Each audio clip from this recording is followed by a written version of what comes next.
Segunda Carta de Paulo aos Coríntios, capítulo 1. Eu, Paulo, fui enviado pelo Messias, Jesus, numa missão especial, planejada pelo próprio Deus. Escrevo à comunidade de Deus em Corinto e aos cristãos de toda a província da Acaia. Que todos os dons e benefícios que vêm de Deus, nosso Pai, e do Senhor Jesus Cristo sejam de vocês. Timóteo, que alguns de vocês conhecem e confiam, está comigo nesta saudação.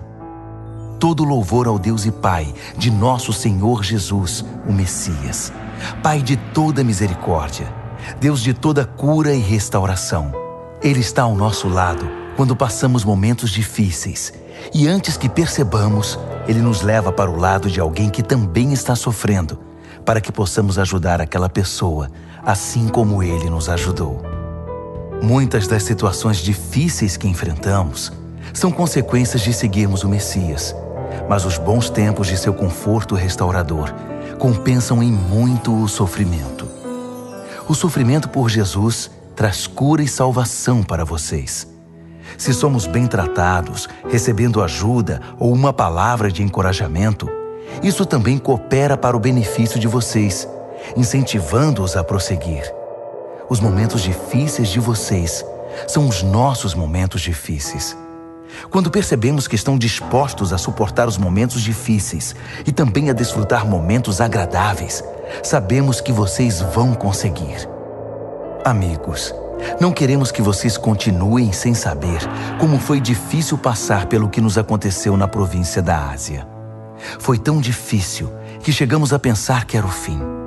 Sentíamos como se nos tivessem mandado para o corredor da morte, que para nós tudo estava acabado.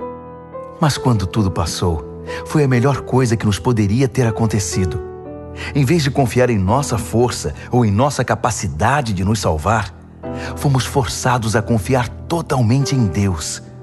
Uma ideia nada má, considerando que Ele é o Deus que ressuscita os mortos. E Ele o fez, resgatando-nos da destruição certa. E Ele fará tudo de novo, nos resgatará quantas vezes forem necessárias.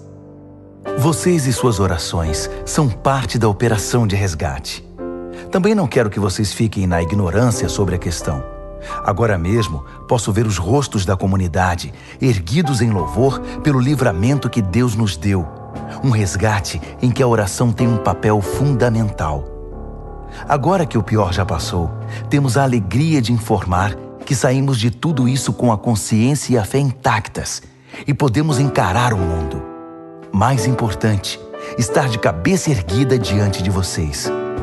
Mas isso não foi resultado de manobras da nossa parte. Foi Deus que nos manteve voltados para Ele o tempo todo. Não tentem ler nas entrelinhas, nem procurem alguma mensagem subliminar na carta.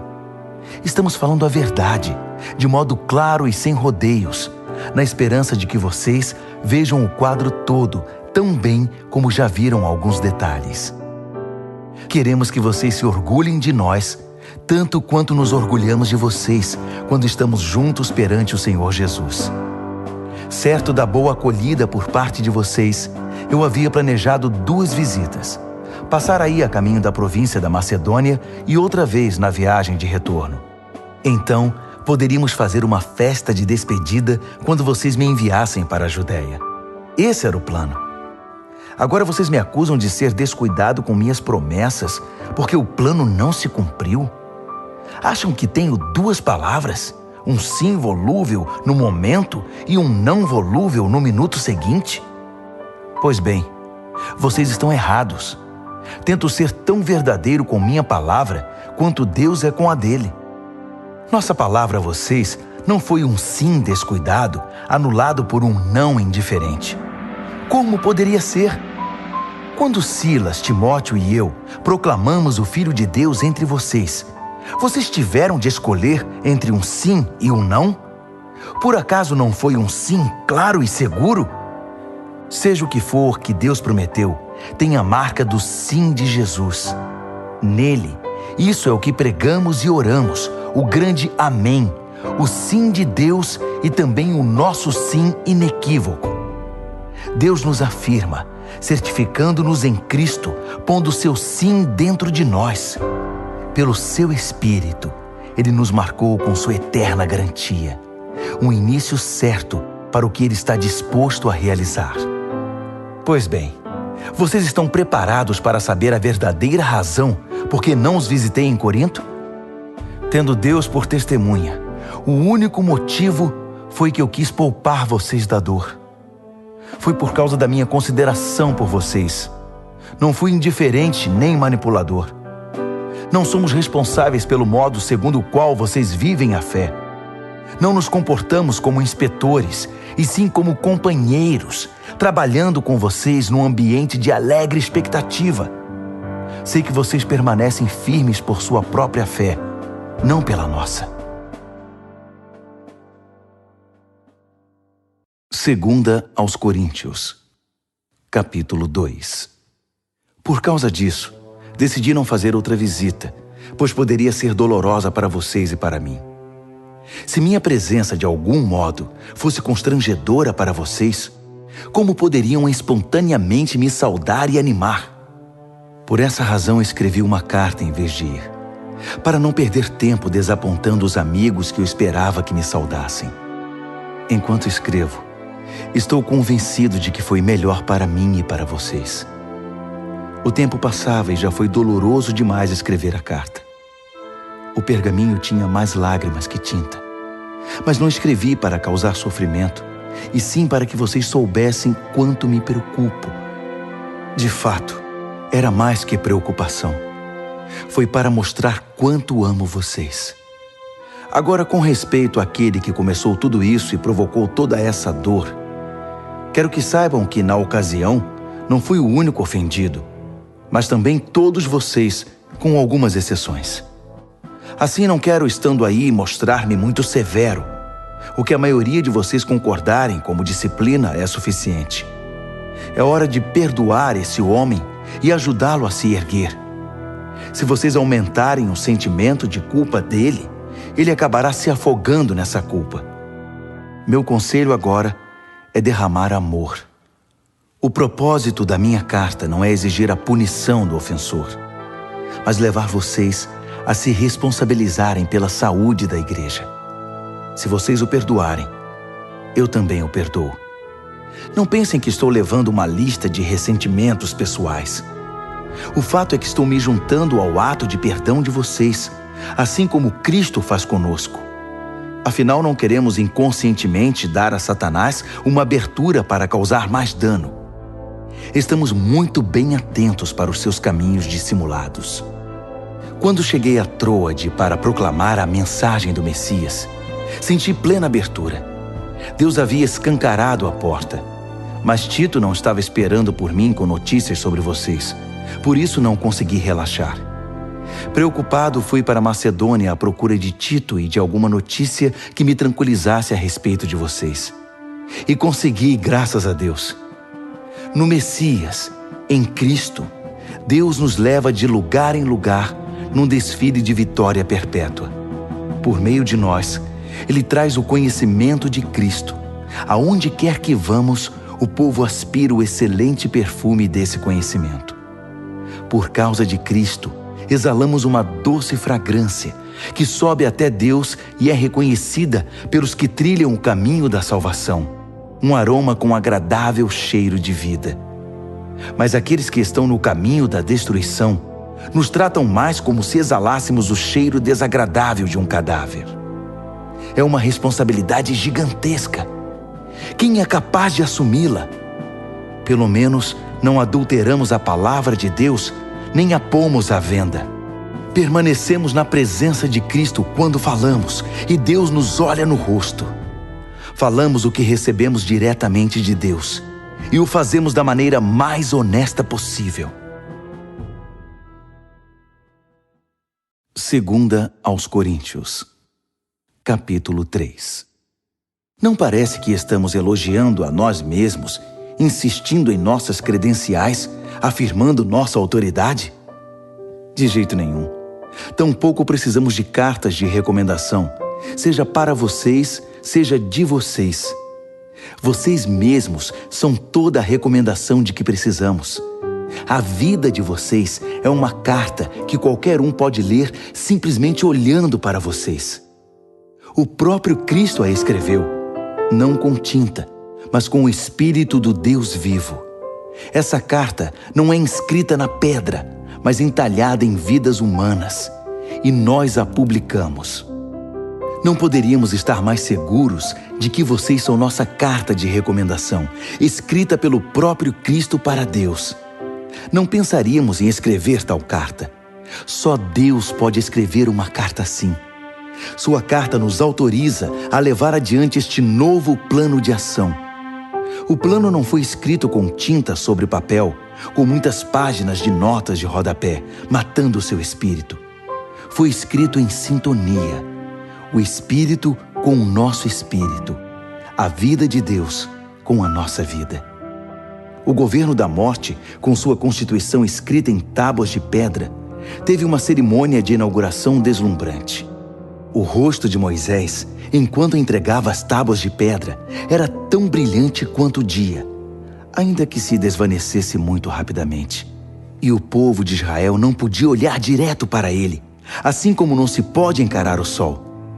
Quão mais deslumbrante, então, será o governo do Espírito vivo?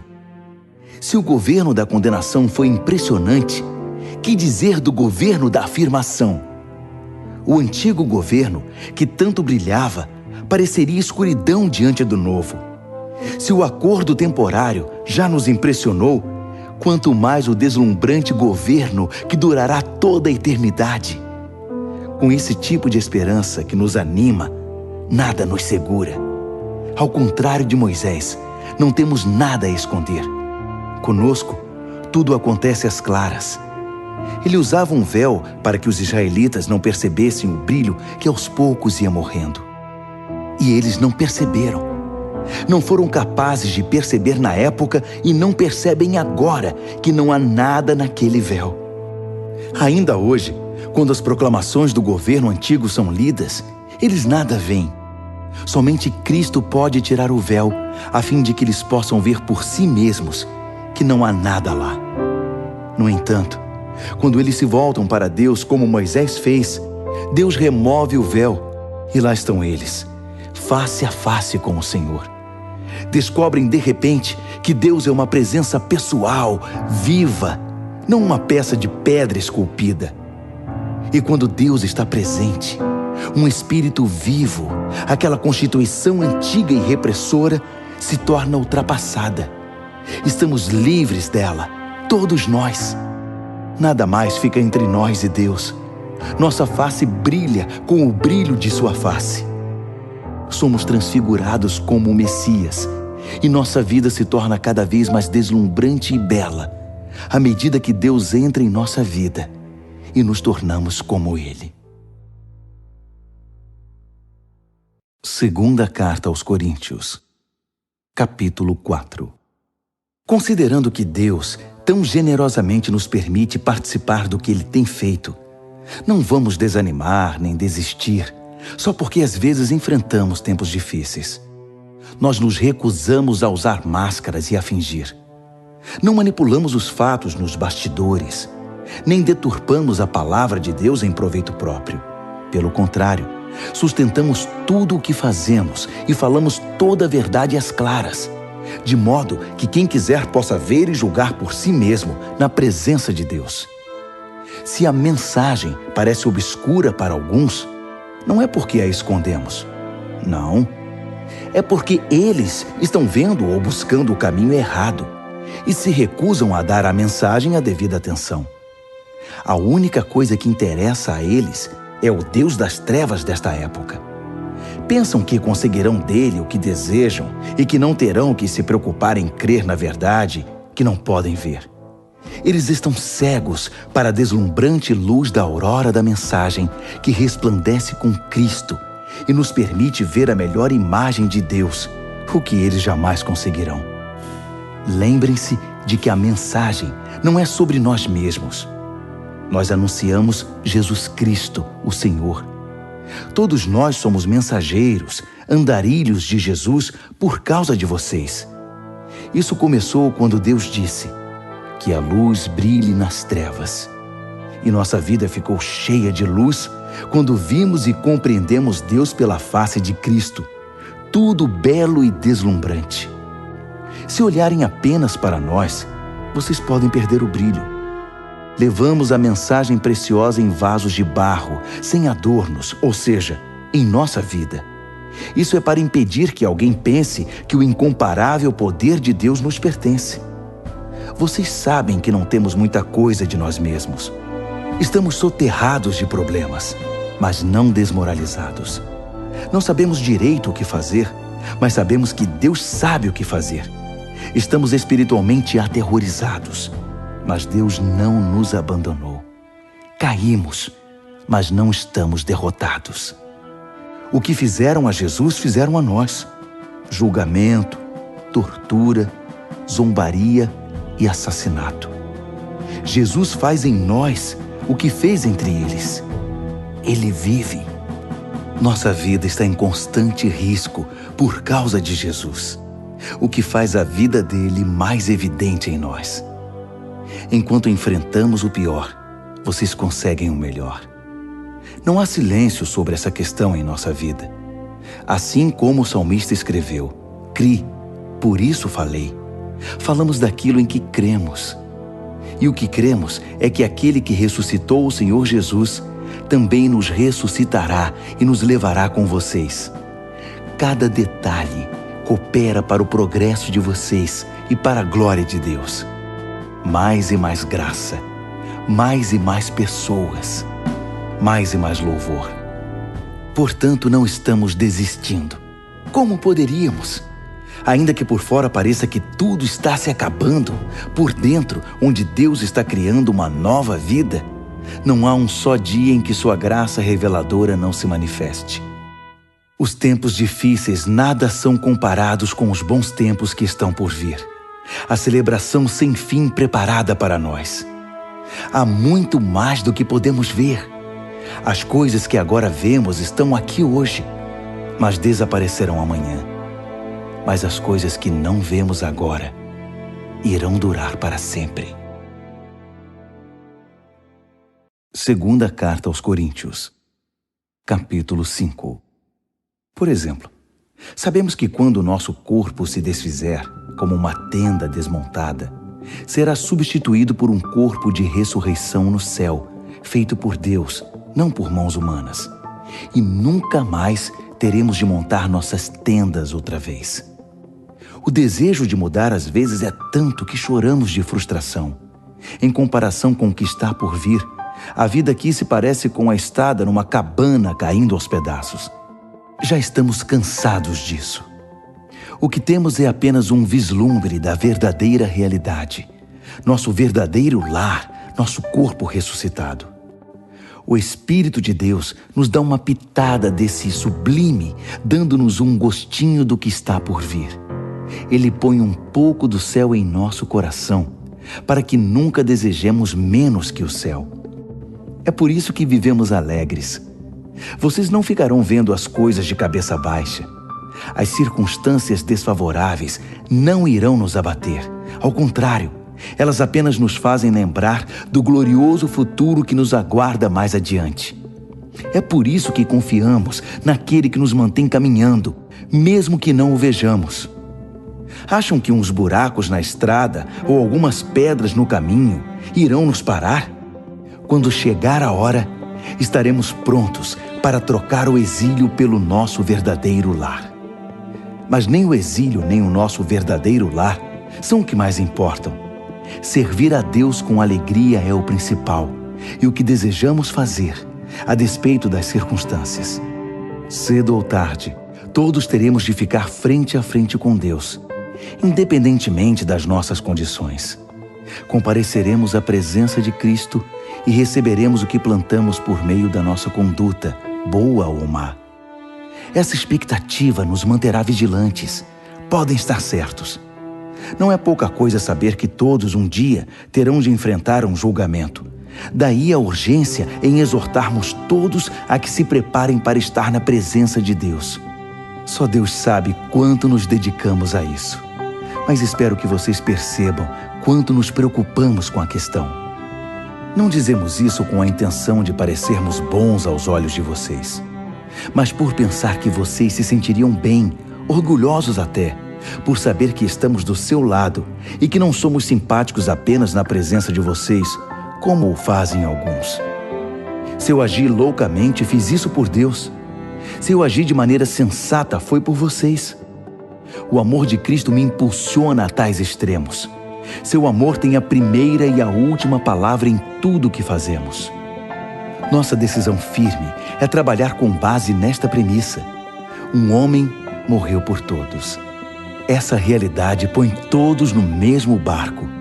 Ele incluiu todos em sua morte, para que cada um fosse também incluído em sua vida, uma vida ressurreta, incomparavelmente melhor que qualquer outra já vivida.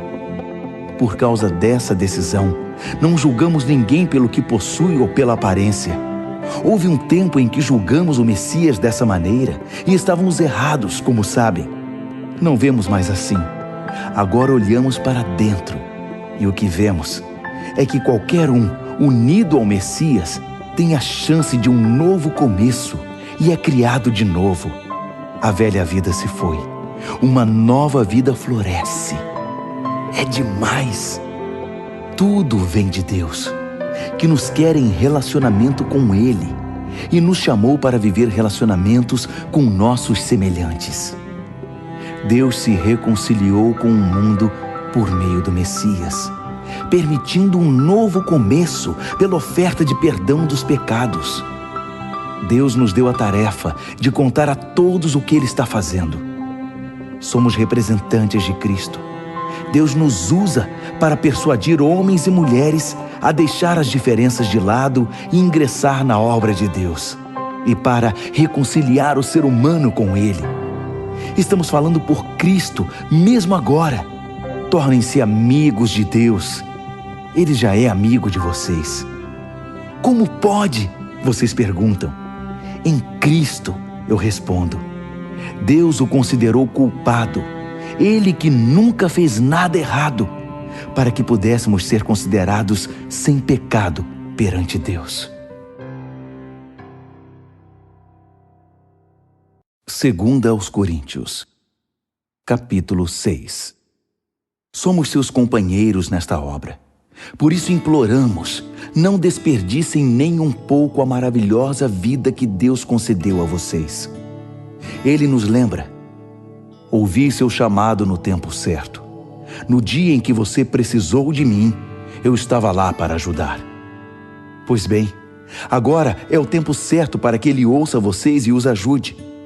Nada de deixar para depois. Não frustrem a obra de Deus. Não façam corpo mole, nem lancem dúvidas sobre o que fazemos. Nossa obra como servos de Deus tem valor em todos os aspectos. As pessoas nos observam enquanto estamos a postos, em prontidão, inabaláveis, em tempos difíceis, maus, trabalhosos. Quando somos espancados, encarcerados e envolvidos em tumultos, trabalhando duro até tarde da noite, às vezes sem comer, com coração puro, mente limpa e mão firme, com gentileza, santidade e amor honesto. Quando dizemos a verdade e quando Deus mostra seu poder, quando fazemos o melhor possível pela verdade, quando somos elogiados ou repreendidos, caluniados ou honrados, fiéis à nossa palavra, ainda que não confiem em nós, ignorados pelo mundo, mas reconhecidos por Deus, vivos, ainda que digam que estamos mortos, açoitados quase até a morte, mas recusando-se a morrer, mergulhados em lágrimas, mas sempre cheios de profunda alegria, vivendo de mãos vazias, mas enriquecendo muitos, não tendo nada, mas tendo tudo. Prezados coríntios, não consigo expressar em palavras quanto desejo que vocês entrem nesta vida plena e cheia de possibilidades. Não queremos que se fechem assim. A pequenez que sentem vem de dentro de vocês. A vida que Deus dá não é pequena.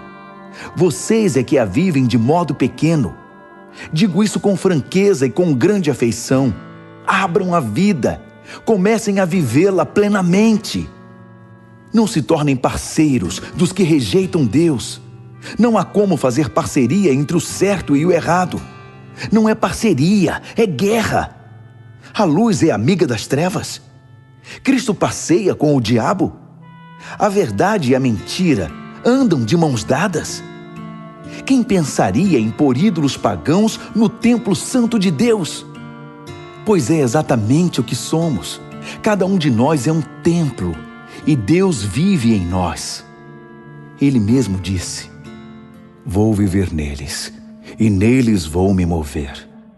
Vou ser o Deus deles e eles serão o meu povo. Então deixem de lado a corrupção e as parcerias. Deixem tudo de uma vez por todas. Diz Deus: não se associem com os que irão mergulhá-los na sujeira.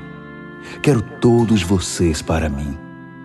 Serei um pai para vocês, e vocês serão filhos e filhas para mim. Palavra do Senhor Deus. Segunda aos Coríntios, capítulo 7.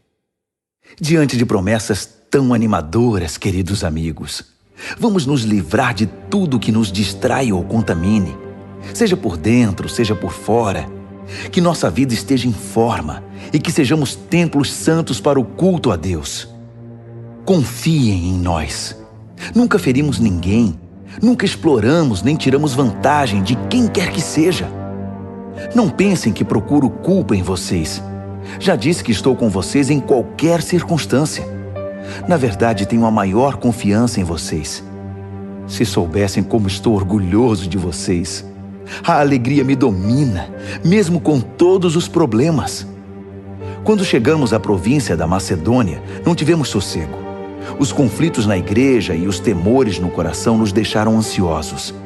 Não conseguíamos relaxar, porque não sabíamos o desfecho da situação. Então Deus, que levanta os abatidos, nos deu um novo ânimo com a chegada de Tito. Ficamos felizes apenas por vê-lo, mas o alívio veio com o que ele nos disse sobre vocês, sobre quanto se preocuparam e lamentaram por minha causa. Minha preocupação transformou-se em tranquilidade.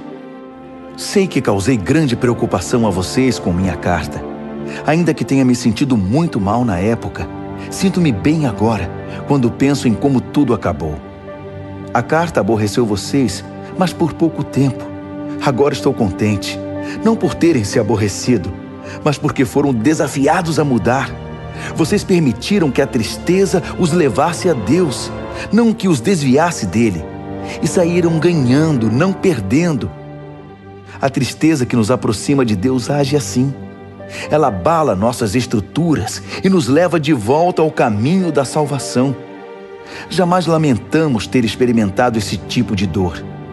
Mas quem permite que a tristeza o desvie de Deus, vive cheio de remorsos que podem levá-lo a um estado terminal. Agora digam-me, não são maravilhosos os caminhos que a tristeza toma para nos aproximar de Deus? Vocês estão mais vivos, mais cuidadosos, mais sensíveis, mais reverentes, mais humanos, mais apaixonados, mais responsáveis. Por qualquer ângulo, o resultado foi maior pureza de coração. Era isso que eu estava esperando quando escrevi a carta. Minha maior preocupação não era com aquele que agiu errado, mas com vocês. Eu queria que vocês compreendessem e agissem de acordo com os profundos laços que nos unem diante de Deus. Foi o que aconteceu, e nos sentimos muito bem com isso. Então, quando vimos como Tito se sentiu, seu entusiasmo com a resposta de vocês, nossa alegria dobrou. Foi maravilhoso vê-lo tão animado e reconfortado por causa do que vocês fizeram. Se eu contasse a ele como penso que vocês são bondosos, vocês não teriam afastado aquele que fez o mal. Mas enquanto tudo se resolvia, procurei me conter. Tito viu por si mesmo que tudo que eu dissera a respeito de vocês era verdade. Ele não parava de falar sobre isso, repetindo o relato da sua pronta obediência e da elogiável hospitalidade de vocês. Ele ficou impressionado com tudo. e eu não poderia estar mais satisfeito. Tenho muito orgulho de todos.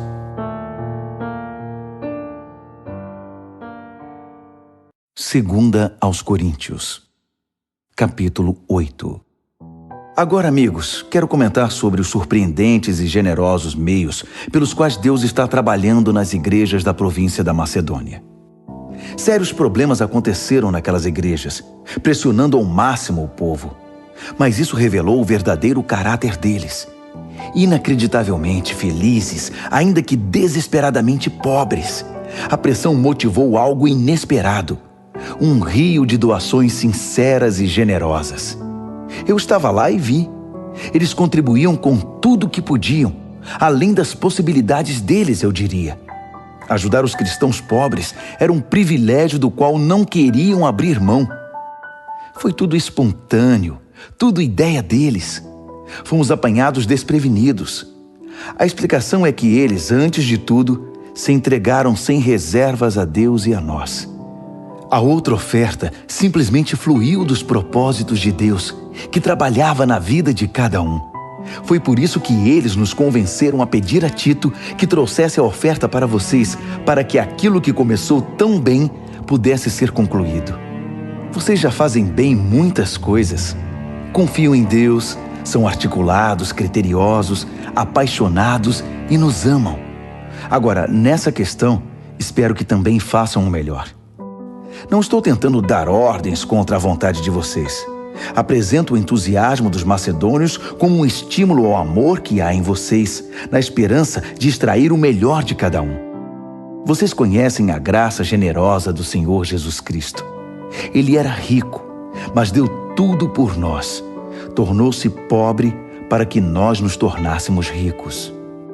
Na minha opinião, o melhor que vocês podem fazer agora é concluir o que começaram no passado, para não deixar que boas intenções deem em nada. O coração de vocês está no lugar certo. Vocês já têm tudo de que precisam para terminar. Então, mãos à obra. Uma vez que o compromisso é claro, façam o que podem. O coração orienta as mãos.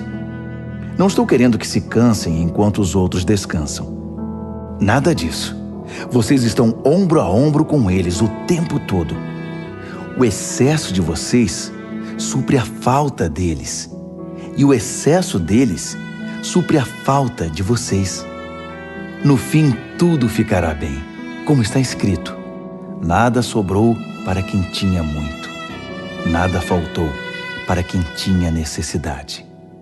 Dou graças a Deus por transmitir a Tito o mesmo cuidado que tenho por vocês. Ele teve muita consideração sobre como nos sentimos, mas a iniciativa de ajudar vocês foi toda dele. Estamos enviando um companheiro com ele, alguém muito popular nas igrejas, um bom pregador da mensagem. Mas nele há muito mais que popularidade. Ele merece confiança total. As igrejas o escolheram para que nos acompanhasse em nossas viagens e nos ajudasse na tarefa de compartilhar os dons de Deus, ao mesmo tempo honrando o Senhor e tendo o cuidado de evitar escândalos. Não queremos que ninguém pense que pegamos um centavo desse dinheiro para vocês. Somos tão zelosos da nossa reputação diante do público como somos diante de Deus. É por isso que estamos levando outra pessoa de confiança conosco, que já provou sua fidelidade muitas vezes e trabalha com a mesma disposição desde o início. Ele ouviu falar de vocês e gostou do que ouviu, tanto que mal pode esperar para chegar aí.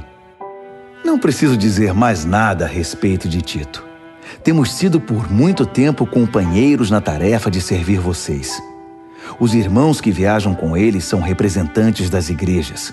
Um crédito real para Cristo.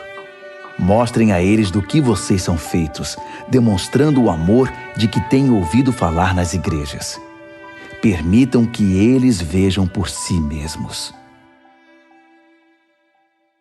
Segunda aos Coríntios, capítulo 9. Se eu escrevesse algo mais a respeito dessa oferta para os cristãos pobres, começaria a me repetir. Sei que vocês estão apostos e prontos para o que der e vier. Tenho dado boas referências de vocês por toda a província da Macedônia, dizendo a eles: a província da Acaia está pronta para essa tarefa desde o ano passado, e o entusiasmo de vocês contagiou muita gente. Agora estou enviando esses irmãos para me certificar de que vocês estão preparados, como eu disse que estariam, para mostrar que não é à toa que tenho orgulho de vocês.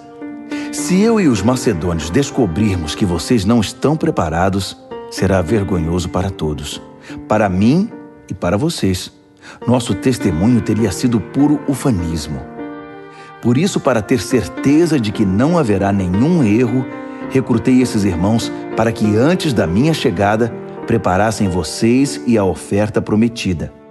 Tirem todo o tempo de que precisarem para que tudo seja feito de modo apropriado. Não quero nada forçado nem correrias de última hora. Lembrem-se de que o lavrador mesquinho só consegue colheita pobre.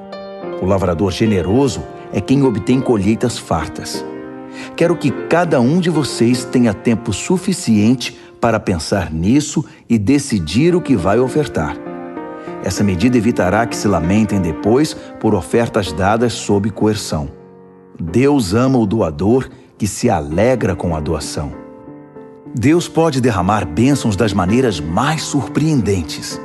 Portanto, estejam preparados para qualquer situação, mais que simplesmente preparados para fazer o que precisa ser feito. Como disse um salmista, ele lança avisos aos ventos, dando aos necessitados com liberalidade.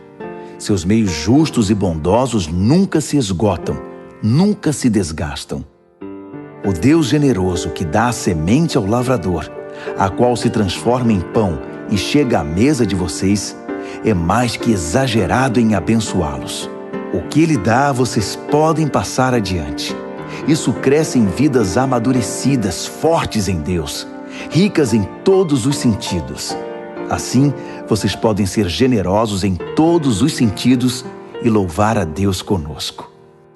Levar adiante essa obra de ação social envolve bem mais que saciar as necessidades básicas dos cristãos pobres. É um gesto que produz numerosas ações de graças a Deus. É um estímulo para que vocês vivam o melhor que puderem, demonstrando gratidão a Deus pela obediência ao significado pleno da mensagem. Vocês mostram gratidão com ofertas generosas aos irmãos em necessidade e assim se mostram gratos diante do mundo. Enquanto isso, por terem sido contemplados com a riqueza de Deus, a reação deles será orar por vocês, intercedendo de maneira apaixonada por qualquer necessidade que vocês tenham. Agradeçam a Deus pela oportunidade. Nenhuma língua é capaz de expressar os reais benefícios desse dom. 2 Coríntios, capítulo 10. E agora um assunto pessoal, mais urgente. Escrevo na disposição gentil, porém firme de Cristo.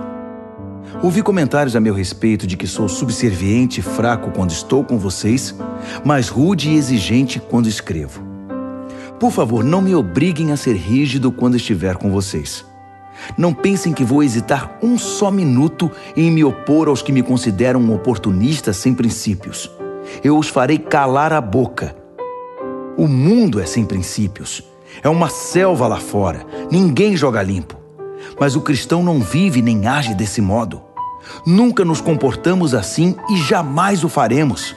As ferramentas que usamos não são para propaganda ou manipulação, mas para demolir esta cultura dominante e corrupta. Usamos as ferramentas poderosas de Deus para esmagar filosofias pervertidas, derrubar barreiras levantadas contra a verdade de Deus, encaixar todo pensamento livre, toda emoção e todo impulso à estrutura de vida moldada por Cristo. Nossas ferramentas estão preparadas para limpar o terreno e edificar vidas pela obediência rumo à maturidade. Vocês não conseguem ir além do óbvio. Enxergam apenas as árvores, não a floresta. Se procuram um exemplo claro de alguém que está do lado de Cristo, por que me descartar tão rápido? Acreditem, estou absolutamente seguro da minha posição em Cristo. Vocês podem pensar que exagero na autoridade que Ele me deu, mas não estou recuando. Meu compromisso é com o propósito de edificar, não de destruir vocês. E por que essa conversa sobre eu estar amedrontando vocês com minhas cartas? As cartas dele são poderosas, mas pessoalmente ele é fraco, só balbucia. Isso não tem o menor cabimento. O que escrevemos quando estamos longe é o mesmo que afirmamos quando estamos perto. Somos exatamente a mesma pessoa, em carta ou pessoalmente. Entendam, não queremos nos comparar àqueles que se julgam superiores a nós. Não ousamos tanto. Além disso, com toda essa comparação, medição e competição, eles acabam perdendo o rumo. Não vamos fazer reivindicações extravagantes porque estamos presos aos limites estabelecidos por Deus. Mas não pode haver dúvida de que esses limites incluem vocês. Não estamos invadindo o território de ninguém. Afinal, já estivemos aí com vocês. Fomos os primeiros a chegar com a mensagem de Cristo, lembram? Então, como pode alguém achar que ultrapassamos os limites ao escrever para vocês ou visitá-los? Não estamos lucrando à custa do trabalho honesto dos outros, nem interferindo nos ministérios deles, exigindo um lugar ao sol com eles. O que esperamos é que vocês, quando crescerem na fé, também tomem parte em nossa obra, que está em expansão. Assim, todos nós estaremos dentro dos limites que Deus estabelece quando proclamamos a mensagem em lugares além de Corinto. Mas não temos a intenção de trabalhar em cima do que outros têm feito, nem de levar o crédito disso. Se vocês querem exigir o crédito, que o crédito seja de Deus. O que vocês dizem a respeito de vocês mesmos não significa nada na obra de Deus. É o que Deus diz a respeito de vocês que faz diferença.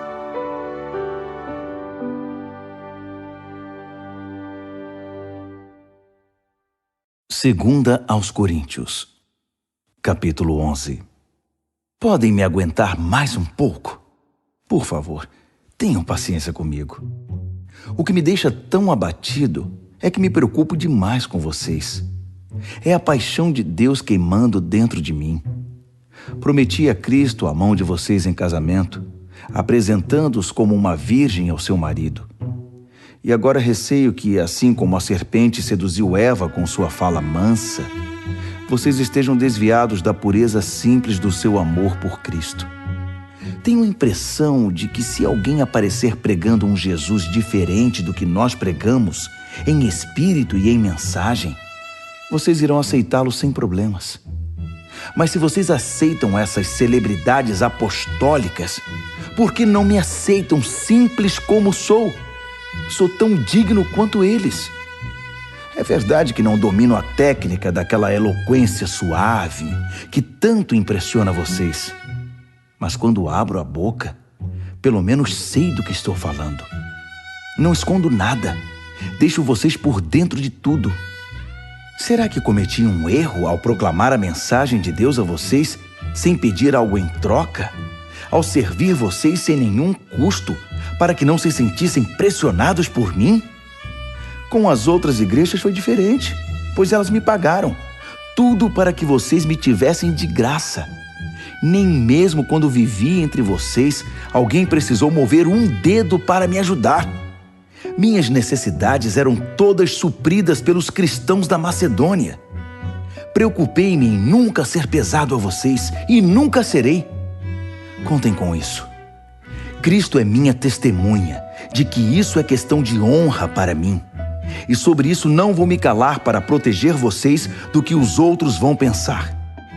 Não é que eu não ame vocês, Deus sabe que amo. Estou apenas tentando pôr as coisas em pratos limpos. Não estou mudando de opinião. Prefiro morrer a pegar o dinheiro de vocês. Não dou motivo a ninguém para dizer que sou como aqueles pregadores, narcisistas e ávidos por dinheiro. Eles são um bando de infelizes, pseudo-apóstolos, pregadores de mentira, corruptos. Fazem pose de agentes de Cristo, mas são falsos até a raiz. E não é de admirar. Satanás faz isso o tempo todo, disfarçando-se de anjo de luz. De modo que não devemos ficar espantados quando seus servos se apresentam disfarçados de servos de Deus, mas não vão conseguir nada. No fim, pagarão caro por isso. Permitam-me voltar ao ponto de partida. E usem isso contra mim se me passo por tolo. Ou, se preferirem, apenas aceitem que sou um tolo e me permitam falar como tal. Não aprendi a falar assim com Cristo. Não. É um mau hábito que aprendi desses pregadores que fazem tudo para agradar os outros, tão em moda hoje em dia. Já que vocês se sentam no banco para ouvir esses enganadores, podem muito bem aguentar alguma tolice da minha parte. Vocês têm uma admirável tolerância com impostores que roubam sua liberdade, exploram, cegam, rebaixam e até agridem vocês. Eu não deveria admitir, mas não tenho estômago para ver isso. Uma vez que vocês admiram tanto os egomaníacos do púlpito, aqui é o velho amigo de vocês, o tolo, falando. Deixe-me esclarecer uma coisa. Eles se gabam de ser hebreus, israelitas, a raça pura de Abraão? E daí? Eu também sou. Eles são servos de Cristo? Sou muito mais. Nem acredito que estou dizendo isso. É loucura falar desse modo, mas já que comecei, agora vou terminar.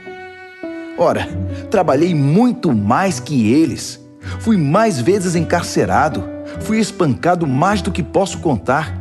E em vários momentos estive às portas da morte. 5 vezes levei as 39 chibatadas dos judeus, 3 vezes espancado pelos romanos. Uma vez fui apedrejado. Naufraguei 3 vezes e fiquei 1 dia e 1 noite perdido no mar. Em viagens difíceis, ano após ano, tive de atravessar rios, enfrentar ladrões, lutar com amigos e inimigos. Estive em risco na cidade, em risco na zona rural. Enfrentei perigos sob o sol do deserto e em tempestades no mar. Também fui traído pelos que pensei ser meus irmãos. Sei o que é trabalhar duro, passar noites longas e solitárias sem dormir. Já fiquei muito tempo sem comer. Sofri com o frio e com a falta de agasalho. E a lista ainda nem chegou à metade, porque ainda temos as pressões diárias e as ansiedades por causa das igrejas. Quando alguém chega ao fim da linha, sinto dor até nos ossos. Quando alguém cai em pecado, um fogo queima minhas entranhas. Se tenho de gabar a mim mesmo, vou me gabar das humilhações que me tornam semelhante a Jesus. O eterno e bendito Deus e Pai de nosso Senhor Jesus sabe que não estou mentindo. Estão lembrados da vez em que eu estava em Damasco e o governador do rei Aretas pôs guardas nos portões da cidade para me prender? Para salvar minha vida, tive de escorregar através de uma janela da muralha, dentro de um cesto, e depois sair correndo. 2 aos Coríntios, capítulo 12. Vocês me obrigam a falar deste modo. Faço isso contra minha vontade. Mas agora que estamos no assunto, posso tratar da questão das visões e revelações que Deus me deu. Por exemplo, conheço um homem que há 14 anos foi tomado por Cristo e levado em êxtase espiritual aos céus. Nem sei se isso aconteceu no corpo ou fora do corpo. Só Deus sabe. Sei também que esse homem foi levado ao paraíso. De novo, se no corpo ou fora dele, não sei. Deus sabe. Lá ele ouviu palavras indizíveis, mas foi proibido de contar o que ouviu. Esse é o homem a respeito de quem quero falar. Mas não vou dizer nenhuma palavra a meu respeito, exceto o que foi humilhação. Se eu tivesse disposição para contar vantagem, talvez pudesse fazê-lo sem parecer ridículo e não estaria faltando com a verdade. Mas vou poupar vocês. Quero que vocês continuem a me imaginar como o tolo que vocês pensariam que eu sou se me encontrassem na rua ou me ouvissem falar. Por causa da grandiosidade daquelas revelações, para que eu não ficasse orgulhoso, recebi o dom de um obstáculo que me mantém em contato permanente com minhas limitações. O anjo de Satanás fez o melhor que pôde para me derrubar, mas o que conseguiu foi me pôr de joelhos. Sem chance que eu ande de nariz empinado e orgulhoso. No princípio, eu não pensava nele como um dom e pedi a Deus que o removesse. Repeti o pedido 3 vezes. Então, ele me disse: minha graça é o bastante. É tudo de que você precisa. Minha força brota da sua fraqueza. Assim que eu vi isso, achei melhor me resignar. Desisti de ficar pensando na limitação e comecei a apreciar o dom. Foi uma oportunidade para que a força de Cristo trabalhasse na minha fraqueza. Agora enfrento com alegria essas limitações, com tudo que me torna pequeno. Abusos, acidentes, oposição, problemas.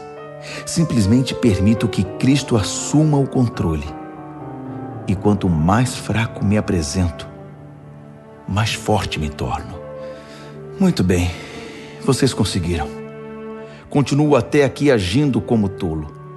Mas a culpa não é toda minha. Vocês me fizeram agir assim.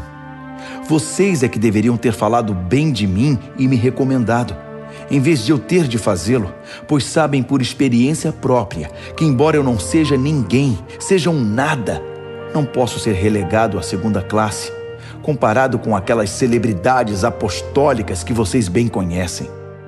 Todos os sinais que marcam o apostolado verdadeiro eram evidentes quando eu estava com vocês em tempos bons e maus.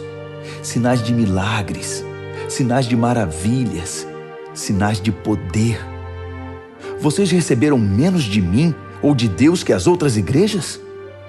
A única coisa que vocês receberam menos de mim foi responsabilidade com o meu sustento. Pois bem, sinto muito. Perdoe-me por despojar vocês. Tudo está preparado agora para minha 3ª visita a vocês. Mas não se preocupem com isso. Vocês não precisam se sacrificar. Não serei um peso para vocês desta vez, mais do que fui em outras visitas. Não tenho interesse no que vocês têm, só em vocês. Os filhos não têm de se preocupar com os pais. Os pais é que se preocupam com os filhos. Eu ficaria feliz em esvaziar os bolsos, ou até mesmo em hipotecar minha vida para o bem de vocês. Assim, porque quanto mais amo vocês, menos sou amado. E porque continuo a dar importância a essas fofocas sobre eu ter usado meu autossustento como forma de culpar vocês? Onde está a prova disso? Alguma vez os enganei ou usei alguém para iludir vocês? Pedi a Tito que os visitasse e levasse alguns irmãos consigo. Por acaso eles agiram de má fé com vocês? E acima de tudo, não temos sido sempre sinceros e honestos? Não pensem que estou aqui me defendendo perante vocês. Vocês não são júri. Deus revelado em Cristo é o júri, e apresentamos perante Ele nosso caso. E tudo que temos suportado é com a intenção de não ficar no caminho de vocês, nem atrapalhar seu crescimento. Tenho receio, admito, de que quando for me desaponte com vocês e também os desaponte. A frustração mútua deixará tudo em cacos. Brigas, invejas, ânimos exaltados, partidarismo, palavras ofensivas, denúncias, gente nervosa e confusão generalizada. Não espero ser humilhado de novo por Deus quando estiver com vocês, para que não tenha de derramar lágrimas por uma multidão que insiste nos velhos caminhos, pecando cada vez mais e se recusando a abandonar o lamaçal da maldade, do descontrole sexual e da indecência em que está mergulhada. 2 aos Coríntios, capítulo 13. Muito bem, minha 3ª visita está chegando. Lembram-se daquele texto das Escrituras? Uma questão é definida com o depoimento de 2 ou 3 testemunhas. Por ocasião da minha 2ª visita, avisei aquele grupo que permanece enredado nos velhos pecados que quando eu voltasse, não seria tolerante com eles. Agora, em preparação para a 3ª visita, repito a advertência, mesmo estando longe. Se vocês não tiverem mudado de vida até eu chegar aí, cuidado. Vocês que exigiram provas que Cristo fala por meu intermédio, irão receber mais do que pretendiam. Vão receber a plena força de Cristo. Não pensem que não vão. Ele era só fraqueza e humilhação quando foi morto na cruz, mas agora está vivo na poderosa força de Deus. Estávamos desprevenidos quando fomos humilhados entre vocês, mas da próxima vez que nos encontrarmos, estaremos vivos em Cristo e fortalecidos por Deus. Testem-se para saber se estão firmes na fé. Não se enganem, pensando que tudo está garantido. Criem o hábito do autoexame. Vocês precisam de evidências de primeira mão, não apenas de ouvir dizer que Jesus Cristo está em vocês. Façam o teste. Se o resultado não for bom, tomem alguma providência. Espero que o teste não demonstre que falhamos. Mas se for esse o resultado, é preferível que o teste demonstre nossa fraqueza, não a de vocês. Estamos buscando a verdade que faça vitoriosos todos nós. Não poderia ser de outro modo. Reconhecemos nossas limitações, mas também as celebramos e continuamos a celebrar cada vitória, cada triunfo da verdade em vocês. Oramos intensamente para que tudo isso aconteça na vida de vocês.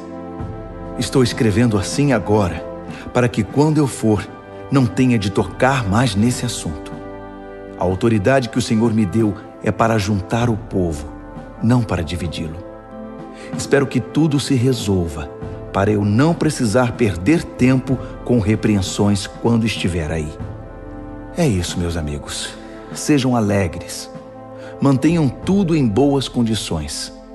Sejam animados. Tenham harmonia de pensamento. Sejam agradáveis.